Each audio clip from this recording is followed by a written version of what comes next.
Olá, gente, boa noite. O tema de hoje, Irana, é gestão de riscos, né?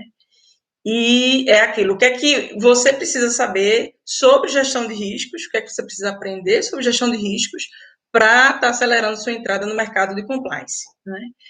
Para quem não me conhece, eu sou Erika Lamuva, vou estar conduzindo vocês nessa jornada aqui do Jornada Compliance, onde eu vou ensinar vocês a realmente aprender sobre compliance, saindo do zero à prática, né, podendo ter um faturamento de até 6 dígitos por ano atuando com compliance, tá? E esse tema foi solicitado pelo pessoal nos comentários, e é um tema que ele naturalmente faz parte da área de compliance, tá? Mas vamos só fazer aquele alinhamento geral que eu gosto de fazer com todo mundo, porque de repente pode ter alguém assistindo que nunca ouviu falar sobre compliance, né? E aí caiu aqui de paraquedas e está ouvindo pela primeira vez o que é compliance. Então, para fazer esse alinhamento, explicar o conceito, né? O que é compliance? Que é um tema novo para muita gente, tá? Compliance é um conjunto de disciplinas, um conjunto de técnicas voltadas à integridade corporativa, à conformidade legal e à prevenção de riscos, tá? E aí, por isso, justamente, que a gente resolveu falar hoje sobre riscos, atendendo o pedido também de alguns de vocês que solicitaram para a gente. Se compliance fosse uma expressão matemática, que tem gente que funciona melhor pensando em números e fórmulas, né? Se compliance fosse uma fórmula matemática, que fórmula seria essa? Seria compliance igual a integridade corporativa.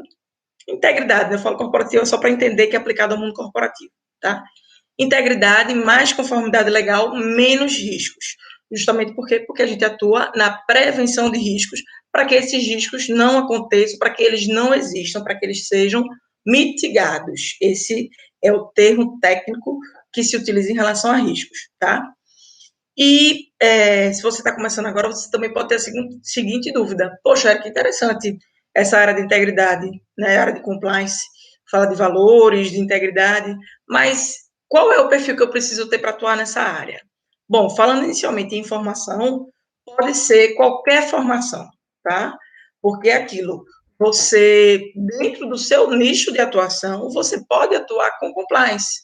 Então, se você trabalha na área farmacêutica, se você trabalha na construtora, se você trabalha com sistemas, se você trabalha em instituição financeira, que é sempre muito forte a questão do compliance, se você trabalha no varejo.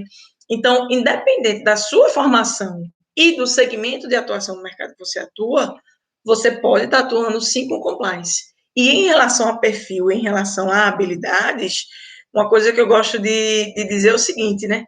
Você tem que ser aquele tipo de profissional que fica inquieto quando vê uma coisa errada, né? Mas também na torcida que esses erros se corrijam, que as coisas se corrijam. Então, aquilo não pode ser uma pessoa que tem um perfil de ser omisso no sentido de, estou cansado já de ver coisa errada, vou deixar por isso mesmo. Não, tem que ter uma inquietação, né? Só que aquilo, tem que ter uma inquietação, mas tudo tem uma forma certa de conduzir, tudo tem uma forma adequada de estar se trabalhando realmente, tá? E aí, agora, voltando para riscos, né? Você sabe definir para mim o que é riscos? A gente acaba falando no dia a dia riscos, mas às vezes não tem muito clara noção do que seria a definição, qual seria a definição de riscos, né? Risco é a probabilidade de que alguma coisa aconteça, de que algum evento aconteça, tá? E aí isso pode ser algo positivo ou pode ser algo negativo. Geralmente, quando a gente fala em risco, a gente fala sobre a visão negativa. Então, por exemplo, eu tenho medo, há o risco de que isso aconteça, a gente já faz, ai meu Deus, já pensa numa coisa negativa, que é realmente a maioria dos casos em que se fala em riscos, quando se fala em riscos, se fala sobre efeito negativo, né? Até uma coisa que eu sempre achava interessante, e de uns tempos para cá a gente percebe que a mídia mudou isso.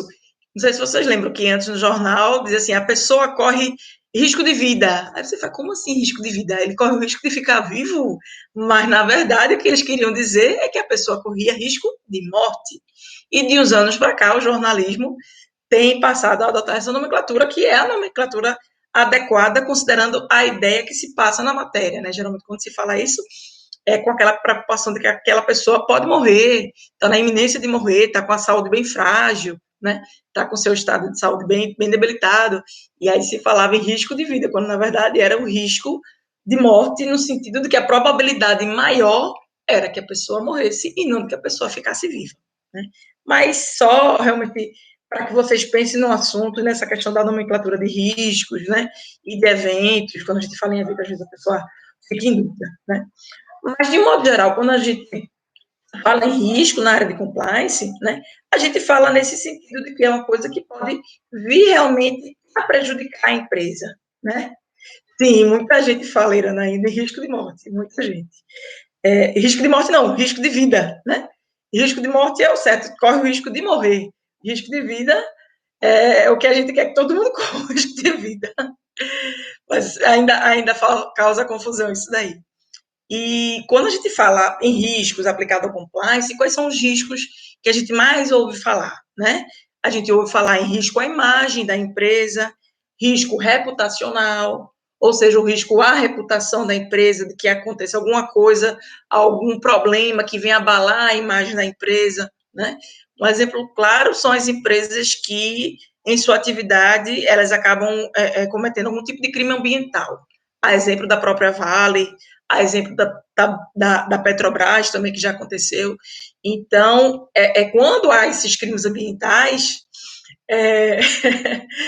é, quando há esses riscos ambientais, esses crimes ambientais, né, o que é que acontece?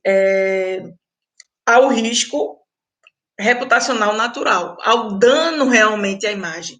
Deixa de ser o risco e acaba se tornando um dano, ou seja, o risco ele se concretiza, se materializa, né, se confirma.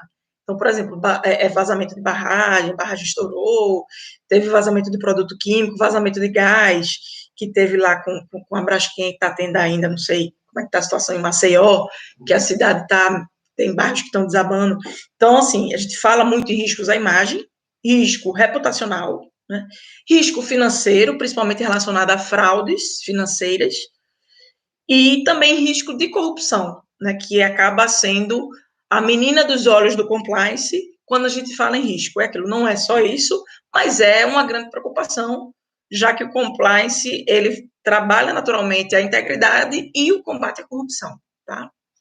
E aí o que acontece? Quando a gente fala dessa definição de riscos, a gente necessariamente tem que pensar na prevenção de riscos, né? Então, se você pretende atuar na área de compliance, é interessante que você aprenda realmente sobre gestão de riscos ou gerenciamento de riscos. Tem autores que usam as duas nomenclaturas. E aí você precisa realmente estar colocando esse tema na sua lista de itens e você precisa estudar, porque realmente você vai precisar aprender sobre isso, tá? O curioso disso é que muita gente atua acaba trabalhando com riscos, mas de forma muito intuitiva. Eu não estou dizendo que é errado, mas estou dizendo que tem uma metodologia adequada de se trabalhar, que inclusive você pode estar consultando em normas internacionais, como a ISO 31000, né? E que você realmente pode dar um upgrade no gerenciamento de riscos que você faz realmente na sua empresa. E aí o que acontece? Quando você, eu gosto muito de fazer situações reais, né? Há várias formas de se atuar com riscos, né? Uma aluna minha, Roberta, ela atuava com consultoria numa Big Four. Big Four, para quem não sabe, é um apelido que se dá às 4 maiores empresas de auditoria e consultoria do mundo, né? E Roberta, ela fez comigo um curso de compliance, na época acho que foi compliance avançado, e ela disse para mim, ela fez, poxa, Érica, eu atuo há muitos anos com gestão de riscos, mas focado, no caso, em processo de auditoria, e eu nunca tinha considerado essa forma de atuação que você está apresentando, né? E o que foi que a Roberta ela achou interessante? Ela achou interessante o seguinte, que quando a gente faz a etapa de mapeamento e identificação dos riscos, geralmente a gente faz o quê? A gente faz o brainstorm com a diretoria da empresa. Então, por isso que eu falo que é uma coisa muito intuitiva, né? É aquilo, você tem noção dos riscos, a diretoria, ela tem uma noção, a diretoria da empresa, ela acaba tendo uma noção muito clara dos riscos, né, que a empresa corre. E o que acontece? muitas empresas ou muitas equipes, ao fazer esse trabalho de gestão de riscos, de gerenciamento de riscos, o que é que acontece? Eles acabam se limitando a esse brainstorm, né? E isso acaba sendo coisa negativa. Por quê? Porque você deixa de explorar outros aspectos da gestão de riscos. Então, o que foi que eu mostrei para os meus alunos na ocasião, né? Que quando a gente vai falar de um evento e que tem a probabilidade de que esse evento ocorra ou não, que é justamente o risco, né? É interessante que se tenha algum parâmetro. Então, você pode, por exemplo, estar utilizando indicadores financeiros como base para essa sua análise, tá? E quando você utiliza o indicador financeiro, você tem que saber qual indicador financeiro você vai utilizar, porque tem zilhões de indicadores, mas qual vai trazer o real significado do risco, da materialização daquele risco, ou seja, se aquele risco ocorrer, qual vai ser o impacto financeiro dele, né? Só que é aquilo, tem como você fazer isso, mas você tem que fazer de uma forma adequada para que você não burocratize a gestão de riscos, tá? Então, perceba o seguinte, quando você vai trabalhar com empresa, por exemplo, que o faturamento dela é na casa de 6 dígitos por ano, 100 mil, 120, 200 mil reais por ano, se você diz que um determinado risco, se ele se materializar, ele vai ter um impacto, a estimativa de um prejuízo de R$ 1.000, ele vai ter uma relevância para a empresa, né? Mas se você fala, por exemplo, de uma empresa que ela tem faturamento de bilhões de reais, isso já entra na margem de erro dela naturalmente. Então, é aquilo, não é que não seja importante, é importante, mas para essa empresa que fatura bilhões, não vai ter o mesmo peso, não vai ter o mesmo impacto, né? Que risco a gente fala muito de impacto e probabilidade, para falar, por exemplo, do nível de exposição ao risco. Então, ela não vai ter o mesmo impacto que uma empresa pequena. É aquilo, R$ 1.000 para uma bilionária vai fazer cosquinha, né? Então, é interessante você levar isso em conta para justamente saber qual vai ser a margem aceitável de risco, né? E aí tem sim formas de se fazer cálculo, só que aquilo, nem toda situação você consegue de fato estar transformando no número, né? Mas o fato é que depois de aprender essa metodologia, ter essa orientação, a Roberta disse para mim que ficou muito feliz, porque vários dos seus relatórios que ela apresentava para os clientes, eles passaram a ter um destaque da empresa. Justamente por quê? Porque ela passou a fazer a análise de risco sobre uma outra ótica, né? E aí a gente consegue dar uma maior tangibilidade para o risco. Ele deixa de ser uma coisa que a gente só comenta, né, que acontece, que é a probabilidade de acontecer, mas traz ele para a vida real da empresa no sentido de, olha, se esse risco materializar, a gente está falando do impacto financeiro de X mil reais. O pessoal vai, oi, como assim? Não tinha noção disso, né? E aí, o que acontece? É importante vocês entenderem esse contexto de gestão de riscos, porque a partir do momento que o compliance ele atua na prevenção de riscos, vocês vão precisar naturalmente se familiarizar tanto com a gestão de riscos, gerenciamento de riscos, como também com os termos utilizados nessa área, né, com a nomenclatura utilizada quando a gente fala em gestão de riscos, né? Fala impacto, probabilidade, materialização, mitigação. Uma curiosidade, por exemplo, quando a gente faz o seguro, quando a gente faz um seguro, por exemplo, de um carro, ou mesmo quando a empresa faz algum seguro corporativo, ela está terceirizando o risco, né? Para a seguradora. Ela paga para a seguradora, ou a gente mesmo, pessoa física, quando a gente contrata um seguro de automóvel, por exemplo, a gente está terceirizando o risco, que é uma das formas de tratamento do risco, dentre tantas que existem. O risco, ele passa a ser da seguradora, porque se aquele carro for batido, for roubado, for não sei o quê, ela que vai ficar com prejuízo, né? E aí é uma aposta que ela faz dentro de diversos cálculos estatísticos, envolvendo necessariamente probabilidade, né? Que aquilo vai acontecer ou não, tá?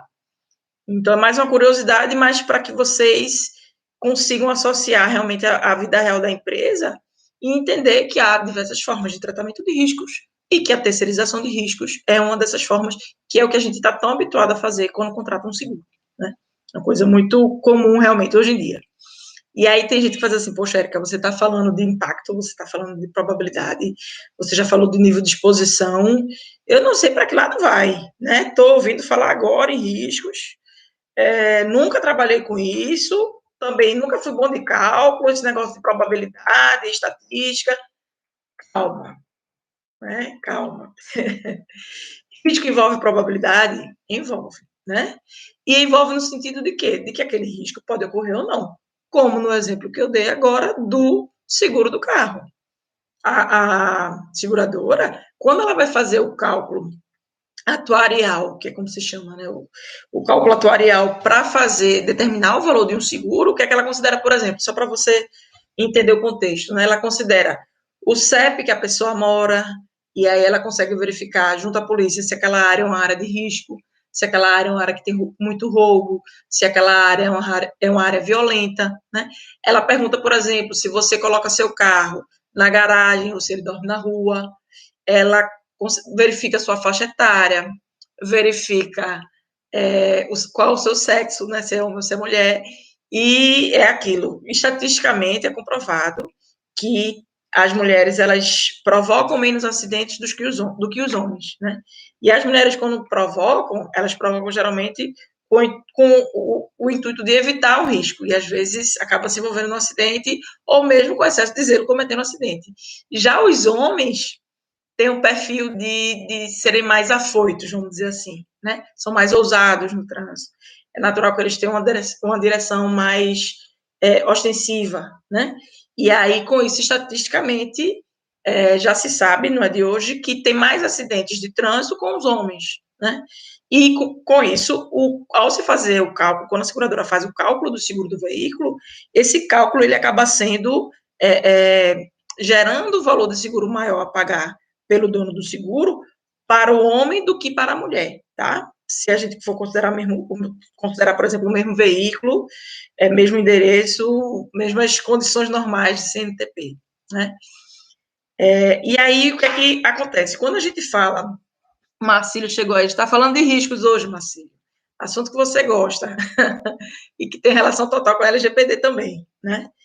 Então, o que acontece? Quando a gente fazendo uma análise fria, né, deixar você calmo em relação à questão da probabilidade, porque as pessoas ficam naquela de, poxa, eu vou ter que fazer estatística, vou ter que fazer cálculo probabilístico, e eu não sei para que lado vai, fazendo uma análise fria, tá? Todo evento, ele tem, como se fosse um cara ou coroa, quando você joga a moeda para saber se vai ser cara ou coroa, qual é a probabilidade? 50% de probabilidade de acontecer algo, de ser cara, 50% de probabilidade de ser coroa, né? Só que é o seguinte, principalmente quando a gente fala de compliance, a gente não pode estar tratando do risco como se ele fosse apenas um número. Até porque é o seguinte, lembra que a gente, quando falou lá no início dessa aula sobre risco, a gente falou sobre o quê? Riscos de imagem, risco reputacional, né? Riscos de corrupção, e falando, por exemplo, do risco de corrupção, que é muito inerente do compliance, ele é um risco dificílimo de ser calculado, dificílimo de ser calculado. Até porque é o seguinte, ele tem implicações em outros riscos, ou seja, o risco de corrupção, quando ele se materializa, né, quando acontece de fato a corrupção na empresa, além do que estava previsto de impacto dentro daquele cenário, podem ter muitos outros impactos relacionados, inclusive, aos danos na imagem da empresa. Porque aquilo, a empresa ela vai estar sendo vista como uma empresa corrupta, como uma empresa antiética. Falando, por exemplo, de algumas construtoras, sem citar nomes, tá? Quando a gente fala em corrupção, a gente necessariamente acaba lembrando de construtores, né, por conta dos tantos escândalos de corrupção que a gente já viu. Então, imagine você vai comprar um imóvel, né, de uma determinada construtora que você sabe que está envolvida no escândalo de corrupção. Então, o que é que você faz? Você tenta, dentro do possível, verificar se tem um outro imóvel de outra construtora. A gente fica com medo, minha gente. A gente não sabe do tamanho da corrupção. A gente, por mais que a gente pense que foi muita coisa foi limpa, né? Muita coisa foi organizada, muito escândalo foi descoberto, muito esquema de corrupção foi aniquilado, a gente sabe que o Brasil é um dos países mais corruptos do mundo. Está aí o índice de corrupção internacional que a gente tem da Transparência Internacional, onde, pelo quinto ou sexto ano consecutivo, o Brasil só piora a sua posição nesse índice. Ou seja, ele cada vez mais é visto como um país corrupto. E isso é visto justamente por quê? Pelas coisas que a gente sabe que vem à tona, que a gente acaba tomando conhecimento na mídia, né? Então, é aquilo. Se você sabe que tem um determinado apartamento que você está interessado, quando você vê que é aquela construtora, aí você faz, caramba, opa, vou ver direitinho, vou analisar se compensa. Porque imagina se, numa ação judicial, todos os bens dessa empresa são confiscados e aquele apartamento que ainda não foi entregue foi confiscado. E aí? Como é que fica? Né? E assim, até é interessante fazer um parêntese, que as construtoras, elas fizeram um trabalho muito grande justamente por terem se envolvido em tantos escândalos de corrupção. Várias delas fizeram um trabalho gigantesco no sentido de realmente limpar a sua imagem e sabe aquele de vamos dar um corte e vamos começar do zero, né? Então, teve construtor até que mudou a marca, mudou o nome, justamente por conta da questão da imagem, porque a imagem é uma coisa muito forte, né? A gente, quando fala em determinados nomes de construtoras de empreiteira, a gente faz, vixe, eita, essa aí tá mais suja que pau do galinheiro. Então, o que é que tem construtora fazendo já? Mudando o nome, mudando a razão social, mudando a logomarca, para desvincular totalmente daquela empresa da antiga fase em que era corrupta. Né? E a gente, claro, fica na torcida, eu acho que a gente tem que ser otimista sempre, né?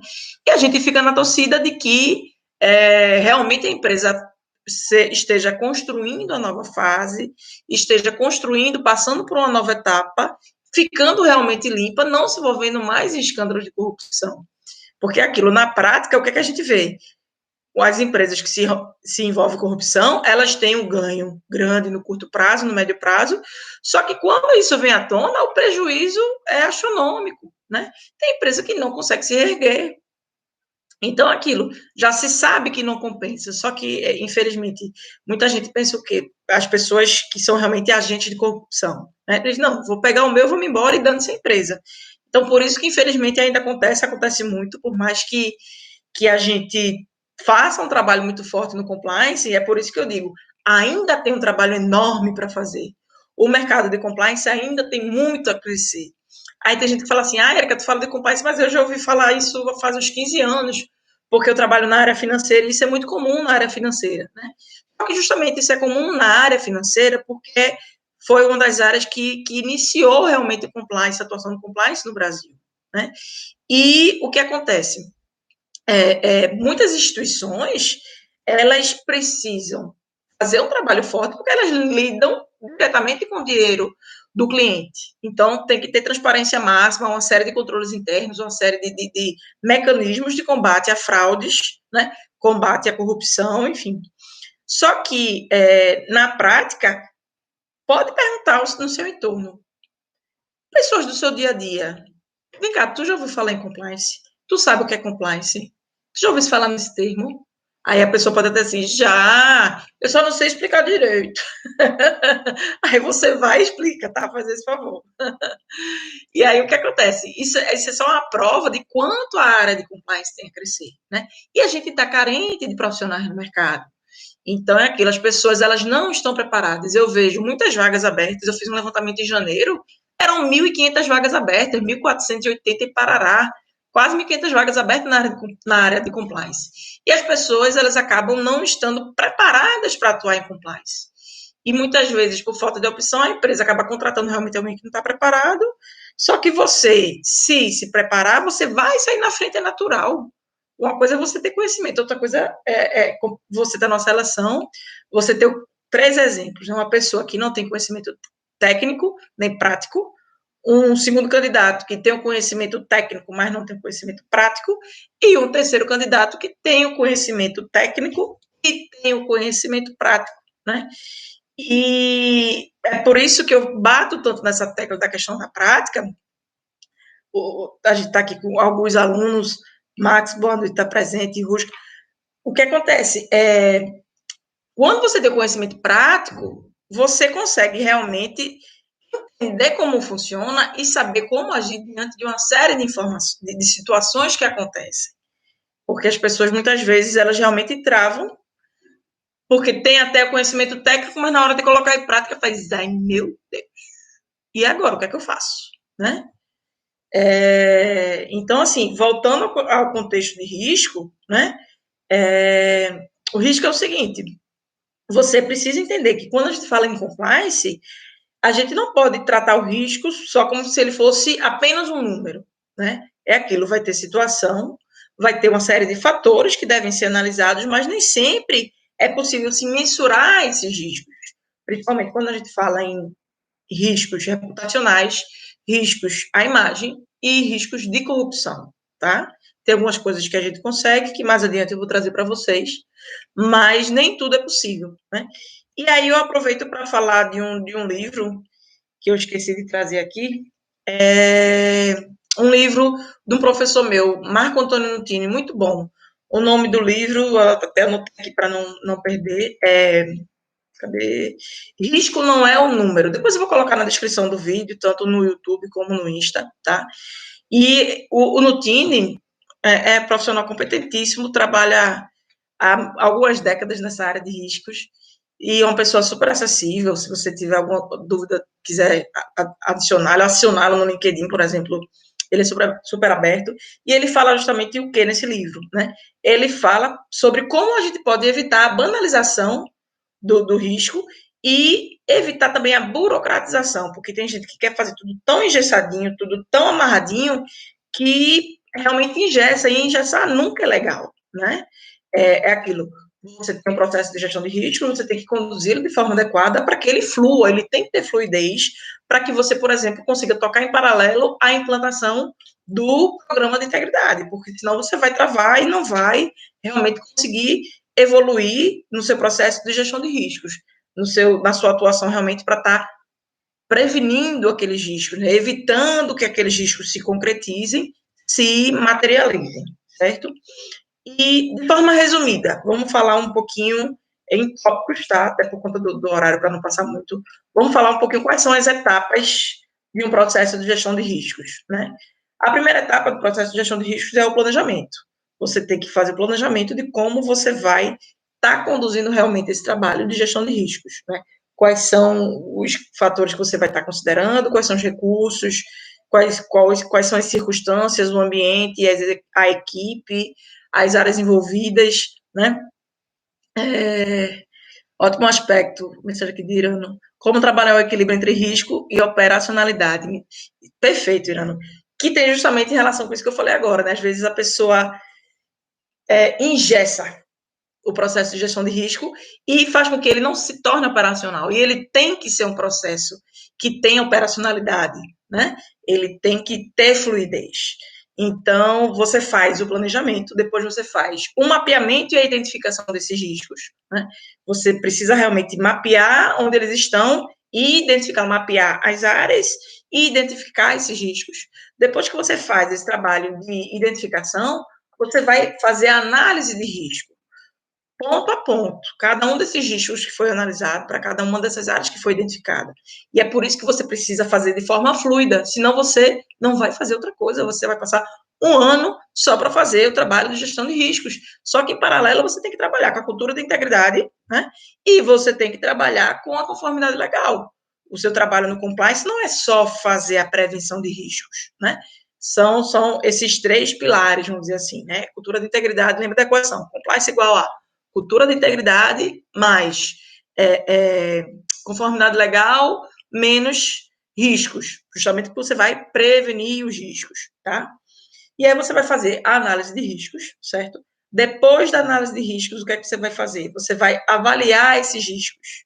E aí que entra, por exemplo, o momento dos cálculos, né? Aquilo, é o risco baixo, médio, alto em relação ao quê? E é aquilo, nem tudo vai ser possível calcular. Não vamos engessar o processo, mas em outro momento a gente comenta, vai ter situações que você consegue sim fazer o cálculo, né? Mas você não pode se limitar ao cálculo, porque é aquilo, muito mais interessante do que saber o impacto é você já trabalhar para sanar aquele risco, mitigar, fazer alguma ação, tomar alguma ação para que ele não se materialize, para que ele não se concretize, né? Para que ele não vire realidade, certo? E aí, depois que você faz a avaliação, você vai justamente fazer o tratamento de riscos.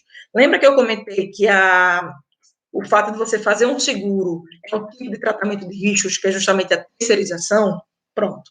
Você vai agora, nessa quinta etapa, fazer o tratamento de riscos e tem uma série de formas de se tratar o risco, tá?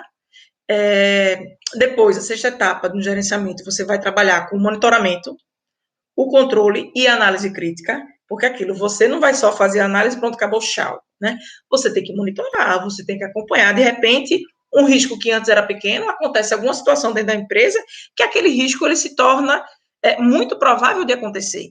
Então, por isso que você precisa fazer um monitoramento e um controle, né? E aí, por isso que se fala, por exemplo, em controles internos, porque a partir do momento que você tem um controle, você consegue estar trabalhando justamente de forma preventiva para que aquele risco não se materialize.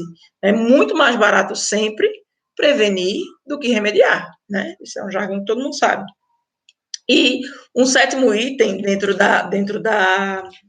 dessa questão do gerenciamento de riscos é justamente você fazer o registro, o relato e o treinamento das pessoas, né? Você precisa registrar o que foi identificado e você precisa dar treinamento e até mesmo fazer algumas mudanças de processo que podem vir ajudar nessa mitigação de riscos, né?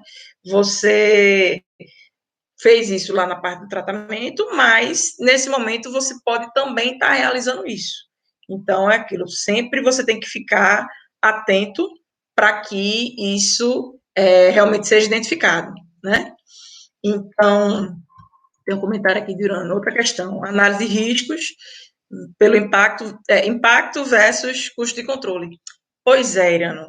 Eu lembro que uma vez eu estava trabalhando numa implantação de um sistema e aí a empresa de consultoria era um sistema ERP que é bem conhecido no mercado, acho que é o mais famoso do mercado, pelo menos para grandes empresas. E a empresa de consultoria disse assim: mas tem o risco de da funcionária que fica com tal atividade, ela cometer uma fraude e autorizar pagamentos que ela não deve autorizar, né? E aí a consultoria sugeriu a contratação de um módulo, que eu lembro, era R$ 90.000, né? E aí o diretor financeiro, na mesma hora, ele fez tão simples, a gente coloca a salda de aprovação e a alçada dela só vai até 10 mil. Então, era 10 mil, 5 mil, não lembro agora o valor que foi. Mas é isso, você não precisa gastar uma bazuca para matar uma muriçoca, né? O custo desse controle, ele não pode ser maior do que o risco que vai estar sendo mitigado. Então, é aquilo, tem várias formas de se fazer o controle e não necessariamente precisa ser gastando rios de dinheiro, né? Muito menos gastando mais do que o que a empresa vai gastar se aquele risco acontecer, se aquele risco se materializar, tá? Ótima contribuição, Irana. Então, assim, considerando essas etapas, né, de forma bem rapidinha aqui para vocês, da gestão de riscos, são tantas etapas que é fácil de uma pessoa desavisada querer entrar de cabeça sem estar preparada e cair na cilada de querer burocratizar. Justamente não conseguir fazer isso de forma operacional em paralelo com as outras atividades do compliance, ou cair na cilada de engessar, né? Cair nessa armadilha. Então, acompanhe aqui nosso canal, né? A gente está sempre postando vídeos tanto no YouTube como no Insta, trazendo temas relacionados à área de compliance. Se esse é o primeiro vídeo que você está assistindo, pode maratonar, que tem bastante conteúdo. Estava dando uma olhada hoje, já tem mais de 90 vídeos postados. E é aquilo, você tem muito a aprender na área de compliance, são muitas nuances, e vai ser um prazer para mim estar trazendo esse tema para vocês, já que eu atuo com compliance desde 2014, e sei que a teoria é linda, mas que na prática o bicho pega, e que se vocês não tiverem cuidado, pode entrar em roubada. Então, vamos evitar, né? entrar em roubada que ninguém quer e vamos aprender tantas nuances que essa área tão apaixonante tem, tá? E falando um pouquinho, uma coisa sempre que eu gosto de fazer é de alguns passos, né? Como você pode atuar, como você pode realmente estar trabalhando se você quiser atuar nesse tema de hoje, que é a gestão de riscos, tá? O que é que você pode fazer? Um pontapé inicial que você pode fazer, na verdade, é dar 2 passos atrás. Você não já vai começar mergulhando de cabeça na gestão de riscos, não, tá? Por quê? Não adianta você falar em gestão de riscos sem você falar em gestão de processos. Mais especificamente, mapeamento de processos. Por quê? Porque se você não souber mapear o processo, você não vai conseguir mapear o risco. Simples assim, tem uma relação direta. A partir do momento que você consegue mapear o processo, você consegue entender onde é que aquele risco mora, tá? E aí, como é que você vai fazer, falando de forma, né, en passant, como é que você vai fazer esse processo de mapeamento de riscos, né? De mapeamento de processos. Você vai fazer o mapeamento de processos por meio de entrevistas com as áreas. E uma coisa que a gente acaba percebendo muito é a questão da vaidade das áreas, né? Principalmente dos gestores. Quando a gente fala em ser entrevistado, o gestor, a grande maioria se sente a estrela do processo e diz assim, não, vai fazer entrevista comigo? Não necessariamente, meu amor. Tem que fazer com quem realmente executa o processo, né? Que às vezes o gestor, ele até domina o processo, mas ele não está no dia a dia, ele está na gestão, ele está junto, além daquele processo, ele tem outros 10 para tomar conta. Esse é o perfil do gestor, ele tem que ter pessoas técnicas que possam executar as atividades, ele tem que ter o conhecimento técnico também, ele pode até não ter 100% do conhecimento técnico, mas ele tem que entender o que aquele seu funcionário faz, como ele faz, para justamente conseguir orquestrar as atividades da equipe. É assim que funciona, né? E aí, por conta disso, não necessariamente vai ser o gestor que vai ser entrevistado. Só realmente quando é o gestor que realmente sabe fazer o processo de cabo a rabo se sua equipe faltar. Mas, geralmente, é uma pessoa que seja especialista naquele processo, tá? E, lógico, né? Você não vai mexer com o ego do gestor, você vai falar de forma muito sutil, que precisa falar com um especialista técnico daquela área e tal, e enfim, tá? Você, acho que tudo é forma de falar, né? Você consegue. Eu conheci uma gerente de RH que ela dizia assim, ela dizia, Érica, a gente falando da forma certa, a gente consegue enfiar uma faca na barriga da pessoa, torcer e a pessoa ainda agradecer. Então, aquilo, às vezes a gente precisa dizer certas coisas, mas há formas e formas de fazer, né? Então, você precisa encontrar uma forma sutil de dizer para aquele gestor que não vai ser ele que vai ser entrevistado, mas sim alguém da equipe dele que tem um perfil mais técnico, né? E vocês vão, em conjunto, fazer realmente o mapeamento desse processo e fazer o desenho desse processo para justamente, a partir daí, você conseguir fazer o trabalho de riscos. Se você não mapear o processo de forma correta, você não vai conseguir fazer o mapeamento de risco de forma adequada. É aquilo que você pode estar preocupado com a formiguinha e estar passando um elefante. Por quê? Porque você não mapeou o processo onde tinha aquele elefante. Então, não adiantou de nada, né?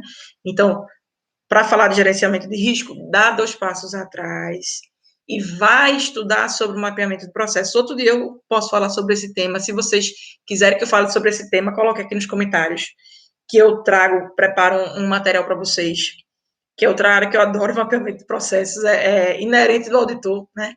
Eu trabalho com auditoria desde 2011 e compliance desde 2014. Então, isso é natural dessas áreas, e aí eu tenho muita coisa a contribuir com vocês, tá? Mas então é isso, gente. Tenham isso em mente, que a área de gestão de riscos ela vai ser fundamental, o conhecimento de gestão de risco vai ser fundamental para que você atue na área de compliance, né? Pouquíssimas são as empresas que fazem gestão de riscos. Pouquíssimas são as empresas que têm um processo de gestão de risco adequado, que faz gestão de risco na prática. Muitas vezes faz só na teoria, quando você começa a fazer algumas perguntas, você vê que não passou de um brainstorm e olhe lá, né? Às vezes é só assim, não, quando a gente fala em gestão de riscos, é natural que os riscos estejam nas áreas onde tem negociação. Suprimentos, ou compras ou comercial, mas não é só isso, tá? Tem toda a área ela tem um risco inerente, isso é natural, né? O risco de que aquele processo seja falho ou não, e vamos analisar o impacto disso. Qual se está sendo seguida a lei que tem que ser seguida, como é que está a conformidade legal, como é que está o risco de haver algum problema relacionado à integridade dentro daquele processo, né?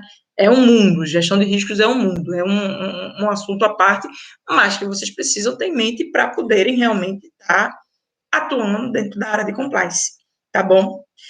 Obrigada, queridos, por terem assistido até aqui, obrigada pelas contribuições, Irano, achei ótimas suas colocações, Marcílio, todo mundo que está aqui, um beijo para vocês, e a gente se vê quinta. E semana que vem tem novidade, mas eu só conto na quinta.